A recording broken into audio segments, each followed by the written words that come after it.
പ്രിയമുള്ള മുഅ്മിനീങ്ങളെ, ഒരു മനുഷ്യനെ സംബന്ധിച്ചിടത്തോളം രണ്ട് വിശുദ്ധികളാണ് ഒരു മനുഷ്യന് ഉണ്ടാകേണ്ടത്.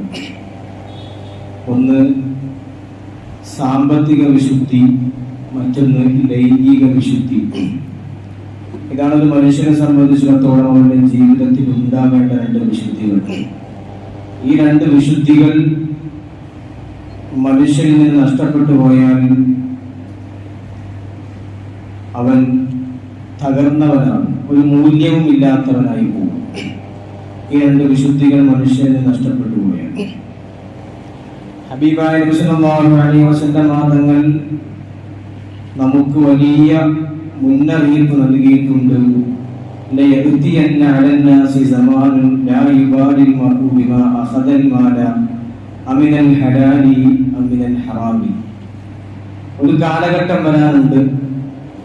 ആ കാലഘട്ടത്തിൽ മനുഷ്യരാരും എവിടെ നിന്നാണ് പണം കിട്ടുന്നത്, സമ്പത്ത് കിട്ടുന്നത്, അത് ഹലാലാണ് എന്നോ ഹറാമാണോ എന്നോ നോക്കാതെ നിർലോഭം സമ്പത്ത് ഉപയോഗിച്ചു കൊണ്ടിരിക്കുന്ന ഒരു കാലഘട്ടം വരാനുണ്ട് എന്ന് ഹബീബായ നബി മുഹമ്മദ് മുസ്തഫ സ്വല്ലല്ലാഹു അലൈഹി വസല്ലം തങ്ങൾ നമുക്ക് മുന്നറിയിപ്പ് നൽകിയിട്ടുണ്ട്. അഥവാ മനുഷ്യനിൽ നിന്ന് സാമ്പത്തിക വിശുദ്ധി നഷ്ടപ്പെട്ടു പോകും. സാമ്പത്തിക വിശുദ്ധി ഇല്ലാത്ത മനുഷ്യന്മാർ വർദ്ധിച്ചുകൊണ്ടിരിക്കുന്ന ഒരു കാലഘട്ടം ഖിയാമത്ത് നാളിനോടടുത്ത് വർദ്ധിച്ചുകൊണ്ടിരിക്കുമെന്ന് ഹബീബായ നബി മുഹമ്മദ് മുസ്തഫ സ്വല്ലല്ലാഹു അലൈഹി വസല്ലം തങ്ങൾ നമുക്ക് പരിചയപ്പെടുത്തുന്നുണ്ട്. ഞാൻ പറഞ്ഞു വരുന്നത്, നമ്മുടെ ജീവിതത്തിൽ നിന്ന് സാമ്പത്തിക വിശുദ്ധി എടുത്തു കളയപ്പെട്ടുകൊണ്ടിരിക്കുന്ന, നമ്മൾ അറിഞ്ഞുകൊണ്ടോ അറിയാതെയോ നമ്മുടെ ജീവിതത്തിൽ നിന്ന് സാമ്പത്തിക വിശുദ്ധി എടുത്തുപോയിക്കൊണ്ടിരിക്കുന്ന, തടയപ്പെട്ടുകൊണ്ടിരിക്കുന്ന ഒരു സാഹചര്യത്തിലാണ് മുഅ്മിനീങ്ങളായ നമ്മൾ ഉൾപ്പെടെയുള്ള ആളുകൾ ഉള്ളത്. നബി സല്ലല്ലാഹു അലൈഹി വസല്ലം തങ്ങൾ പറഞ്ഞു, യഅതിയന്ന അലന്നാസി സമാനുൻ ലാ യബ്ഖാ അഹദുൻ ഇല്ലാ അകല ദിബ. ഒരു കാലഘട്ടം വരാനുണ്ട്. ആ കാലഘട്ടത്തിലുള്ള ആളുകൾ പലിശ തിന്നാത്ത ആളുകൾ ഉണ്ടാവില്ല. പലിശ തിന്നാത്ത ആളുകൾ ആ കാലഘട്ടത്തിൽ ഉണ്ടാവില്ല. നബിതങ്ങൾ വീണ്ടും പറയുന്നു, ഇനി അവൻ നേർക്കുനേരെ പലിശ തിന്നിട്ടില്ലെങ്കിലും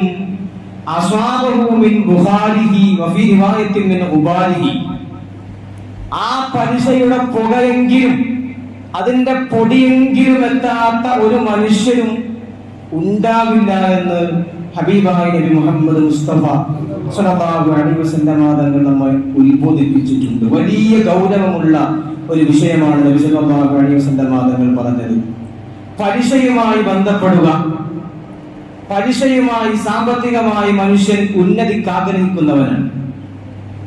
സാമ്പത്തികമായ ഉന്നതി തനിക്കുണ്ടാവണം, തന്റെ കുടുംബങ്ങൾക്കുണ്ടാവണം എന്ന് ശക്തമായി ആഗ്രഹിക്കുന്ന ആളുകളാണ് മനുഷ്യന്മാർ. എന്നാൽ ഈ സാമ്പത്തികമായ വിശുദ്ധി മനുഷ്യന് നഷ്ടപ്പെട്ടുകൊണ്ടിരിക്കുന്ന ഒന്നാണ് പലിശയുമായി ബന്ധപ്പെടുക എന്നത്. നമ്മൾ വളരെ ഗൗരവത്തോടു കൂടെ ചിന്തിക്കണം. ഹബീബായ നബി സല്ലല്ലാഹു അലൈഹി വസല്ലം തങ്ങൾ പറഞ്ഞത്, ലഅന റസൂലുള്ളാഹി സ്വല്ലല്ലാഹു അലൈഹി വസല്ലം ആകില റിബാ വ മൂകിലഹു വ കാതിബഹു വ ഷാഹിദൈ. അല്ലാഹുവിന്റെ റസൂൽ പറയുന്നു, റസൂലുള്ളാഹി സ്വല്ലല്ലാഹു അലൈഹി വസല്ലം തങ്ങൾ ശപിച്ചിട്ടുണ്ട് ആകില റിബ, പലിശ തിന്നുന്ന ആൾ. പലിശ തിന്നുന്ന ആൾ എന്ന് മാത്രമല്ല, വ മൂകിലഹു, പലിശ തീറ്റിപ്പിക്കുന്ന ആൾ. മക്കൾക്കും ഭാര്യമാർക്കും പലിശയുടെ പണം കൊണ്ടുപോയി തീറ്റിപ്പിക്കുന്ന ആളുകളെ അല്ലാഹുവിന്റെ റസൂൽ ശപിച്ചിരിക്കുന്നു. തീർന്നില്ല, വഖാതിബഹു, പലിശയ്ക്ക് വേണ്ടി രേഖ തയ്യാറാക്കി കൊടുക്കുന്ന ആളുകൾ, വശാഹിദൈ, അതിനുവേണ്ടി സാക്ഷി നിൽക്കുന്ന ആളുകൾക്ക് അല്ലാഹുവിന്റെ റസൂൽ സല്ലല്ലാഹു അലൈഹി വസല്ലം തങ്ങൾ ലഅനത്ത് ചെയ്തിരിക്കുന്നു, ശപിച്ചിരിക്കുന്നു എന്ന് മഹാന്മാരായ സ്വഹാബത്ത് റിപ്പോർട്ട് ചെയ്തതായി നമുക്ക് കാണാൻ കഴിയും. നമ്മൾ വളരെ നിസ്സാരമായി കണ്ടുകൊണ്ടിരിക്കുകയാണ് സാമ്പത്തികമായ ഇടപാടുകൾ. നമുക്കൊക്കെ അറിയാം, കള്ളുകുടിക്കൽ ഹറാമാണ് എന്നെല്ലാവർക്കും അറിയാം. ഒരുപാട് മുഅ്മിനീങ്ങൾ കള്ളുകുടിയിൽ നിന്ന് വിട്ടുനിൽക്കുന്ന ആളുകളാണ്. കള്ളുകുടിക്കൽ ഹറാമാണ് എന്ന് ഉൾക്കൊണ്ടുകൊണ്ട് നമ്മളൊക്കെ കള്ളുകുടിയിൽ നിന്ന് വിട്ടുനിൽക്കുന്ന ആളുകളാണ്.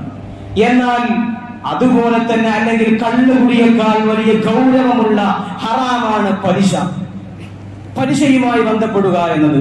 എന്നാൽ മുഅ്മിനീങ്ങൾ, പല സത്യവിശ്വാസികളും പലിശയുമായി ബന്ധം വിച്ഛേദിക്കുന്നില്ല. അല്ലാഹുവിന്റെ റസൂൽ സല്ലല്ലാഹു അലൈഹി വസല്ലം തങ്ങൾ പരിചയപ്പെടുത്തിയത് സബഉൽ മുബിക്കാത്ത്, 7 വൻദോഷങ്ങൾ. 7 വൻദോഷങ്ങൾ എന്ന് പറഞ്ഞാൽ തൗബ കൊണ്ട് പോലും ചിലപ്പോൾ പൊറുക്കപ്പെടാതിരിക്കാൻ വരെ കാരണമാകുന്ന ചില ദോഷങ്ങളുണ്ട്. അതിൽപ്പെട്ട ഒന്നാണ് അല്ലാഹുവിന്റെ റസൂൽ സല്ലല്ലാഹു അലൈഹി വസല്ലം തങ്ങൾ പരിചയപ്പെടുത്തിയത് പലിശ ഭക്ഷിക്കുക എന്നത്. 7 വൻദോഷമാണ്. 7 വൻദോഷങ്ങളിൽപ്പെട്ട ഒന്നാണ് പലിശ തിന്നുക.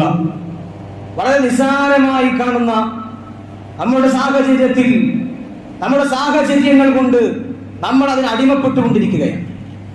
പലിശയുമായി ബന്ധപ്പെടുക. നബി സല്ലല്ലാഹു അലൈഹി വസല്ലം തങ്ങൾ പറഞ്ഞത്, പലിശയുമായി ബന്ധപ്പെടുന്ന ആളുകൾ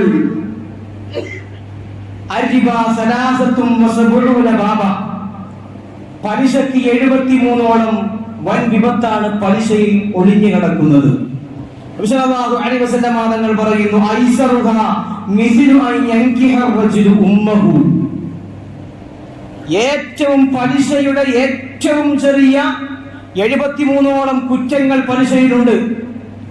അതിൽ ഏറ്റവും ചെറിയ കുറ്റം മിസ്ലു അൻ യൻകിഹ റജുലു ഉമ്മഹു, സ്വന്തം ഉമ്മയുമായി ഒരു മനുഷ്യൻ വ്യഭിചരിക്കുന്നത് പോലെയാണ് എന്ന് ഹബീബായ നബി മുഹമ്മദ് മുസ്തഫ സല്ലല്ലാഹു അലൈഹി വസല്ലം തങ്ങൾ നമ്മെ ഉണർത്തിയിട്ടുണ്ട്.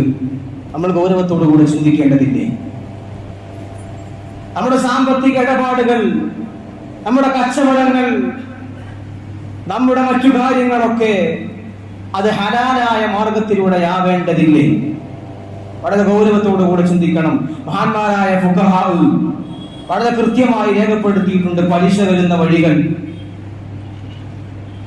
ഒരാൾ കടം കൊടുത്തു, മറ്റൊരാൾക്ക് ബുദ്ധിമുട്ട് വന്നപ്പോ ഒരൽപ്പം പണം കൊടുത്തു. ഈ പണത്തിന് പണം തിരിച്ചടക്കുമ്പോ അതിന്റെ ഇരട്ടി പണം തരണം, അല്ലെങ്കിൽ അതിന്റെ 10% കൂടി കൂട്ടിത്തരണമെന്ന് പറഞ്ഞ് നിബന്ധന വെച്ചുകൊണ്ട് മറ്റൊരാൾക്ക് കടം കൊടുത്താൽ അത് പലിശയാണ്. ഇടപാടുകളിൽ പലിശയുണ്ട്, കച്ചവടങ്ങളിൽ പലിശ വരുന്ന രൂപമുണ്ട്. മഹാന്മാരായ ഫുഖഹാ അത് വിവരിച്ചിട്ടുണ്ട്.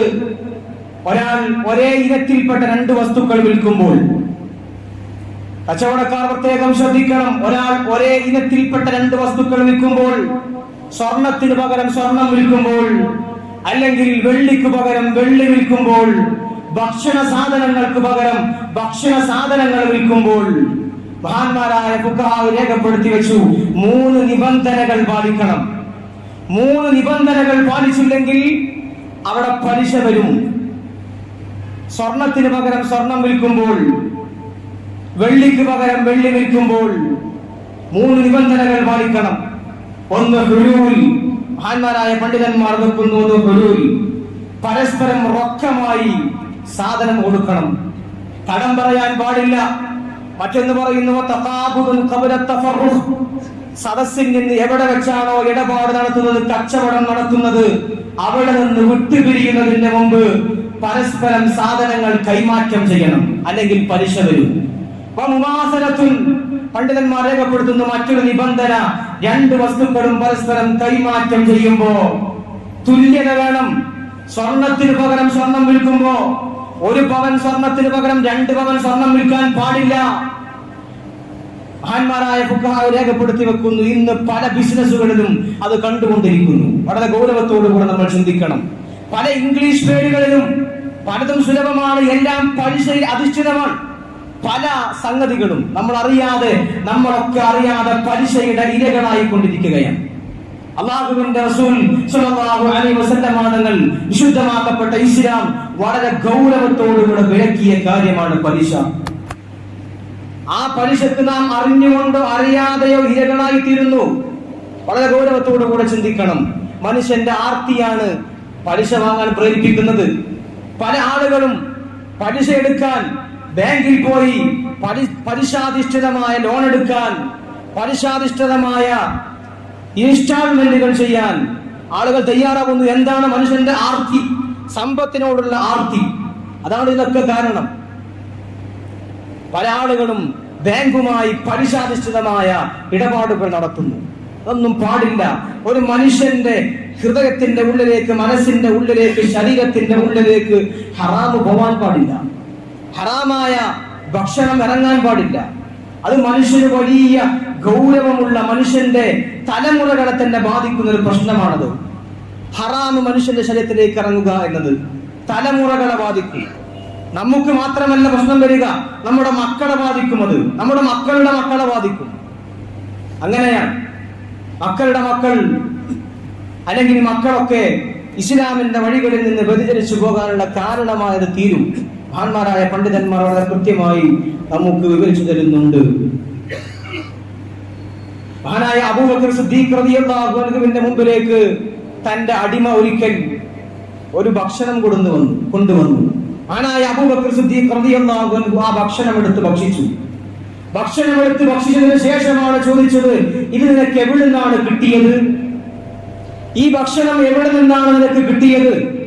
ആനായ അബൂബക്കർ റളിയല്ലാഹു അൻഹു ചോദിച്ചപ്പോൾ ആ അടിമ പറഞ്ഞു കൊടുത്തു, ഞാൻ പണ്ടുകാലത്ത് ഒരു ജ്യോത്സ്യപ്പണി എടുത്തിരുന്നു. എനിക്ക് ജ്യോത്സ്യപ്പണി അറിയുകയൊന്നുമില്ല, എനിക്കതിനെപ്പറ്റി വശമില്ല. എങ്കിലും ഞാൻ ഒരാൾക്ക് ഒരു ജ്യോത്സ്യപ്പണി എടുത്തു കൊടുത്തിരുന്നു. അതിന്റെ പ്രതിഫലമായി എനിക്ക് കിട്ടിയതാണ്. അതാണ് ഞാൻ നിങ്ങൾക്ക് കൊണ്ടുവന്നു തന്നത്. മഹാനായ അബൂബക്കർ സിദ്ദീഖ് റളിയല്ലാഹു അൻഹു ഉടനെ തന്റെ വായയുടെ ഉള്ളിലേക്ക് കൈകൾ ഇട്ടുകൊണ്ട് തന്റെ ശരീരത്തിൽ അടങ്ങിയ ആ ഭക്ഷണം മുഴുവൻ ഛർദ്ദിച്ചു പുറത്തേക്ക് കളഞ്ഞു എന്ന് മഹാന്മാരായ പണ്ഡിതന്മാരുടെ കിതാബുകൾ രേഖപ്പെടുത്തി വെക്കുന്നുണ്ട്. ഇത് പറഞ്ഞുകൊണ്ട് വരുന്നത് ഹറാമായ ഭക്ഷണം നമ്മുടെ ശരീരത്തിന്റെ അകത്തേക്ക് കടക്കാൻ പാടില്ല. അത് കടന്നു കഴിഞ്ഞാൽ നമ്മുടെ തലമുറകൾ അത് ബാധിക്കും. വലിയ പ്രശ്നമാണ്. ശൈത്വാന് പോലും ആവശ്യമില്ല എന്നാണ് പണ്ഡിതന്മാർ അങ്ങനെ രേഖപ്പെടുത്തുന്നത്. ഹറാമായ ഭക്ഷണം, ഹറാമായ പാനീയം ഒരു മനുഷ്യന്റെ ശരീരത്തിനുള്ളിലേക്ക് കടന്നാൽ പിന്നെ അവനക്ക് ശൈത്താന് പോലും അവൻ ആവശ്യമില്ല.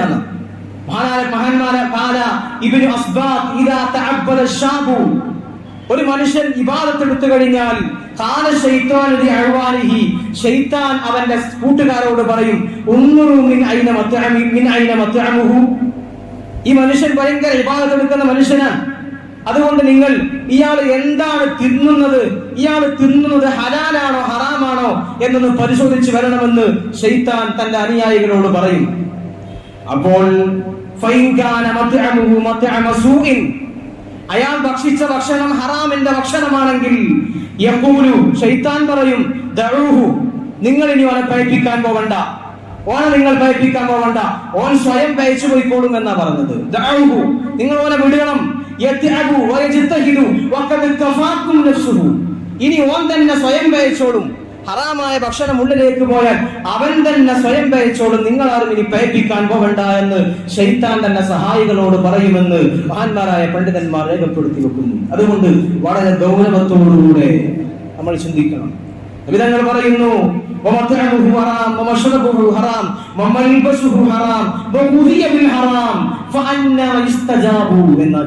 പറഞ്ഞത് ഹറാം ഭക്ഷിക്കുന്ന ആളുകൾ, ഭക്ഷണവും പാനീയവും ശരീരം മൊത്തവും ഹറാമുമായി കലർന്ന ആളുകൾ അല്ലാഹുവിലേക്ക് കൈകൾ ഉയർത്തി ദുആ ചെയ്തിട്ട് ഒരു കാര്യവുമില്ല. എവിടെ നിന്നാണ് അവർക്ക് ദുആ കിട്ടുക എന്ന് ഹബീബായ നബി, ഉത്തരം കിട്ടുക എന്ന് ഹബീബായ നബി മുഹമ്മദ് മുസ്തഫ സ്വല്ലല്ലാഹു അലൈഹി വസല്ലം തങ്ങൾ വളരെ ഗൗരവത്തോടുകൂടെ നമ്മൾ ഉണർത്തിയിട്ടുണ്ട്. ആ കാര്യം നമ്മൾ ശ്രദ്ധിക്കണം. നമ്മുടെ സാമ്പത്തിക ഇടപാടുകൾ, നമ്മുടെ കച്ചവടങ്ങൾ, നമ്മുടെ ബിസിനസ്സുകൾ, ഇതൊന്നും പലിശ വരാതെ, പലിശയുമായി ബന്ധപ്പെട്ട ഇടപാടുകൾ നിർത്തിവെച്ചുകൊണ്ടായിരിക്കണം നമ്മുടെ ഇടപാടുകൾ. ഞാനിവിടെ സൂചിപ്പിച്ചല്ലോ, പലപ്പോഴും പല ഇംഗ്ലീഷ് പേരുകളിൽ പലതും നമ്മളൊക്കെ ഹലാലാണ് എന്ന് വിചാരിച്ചുകൊണ്ട് പല ആളുകളും അതിൽ പെട്ടുപോകുന്നുണ്ട്. പല കാര്യങ്ങളിലും പലതും ഹറാമ് വീഴുന്ന കാര്യങ്ങളുണ്ട്.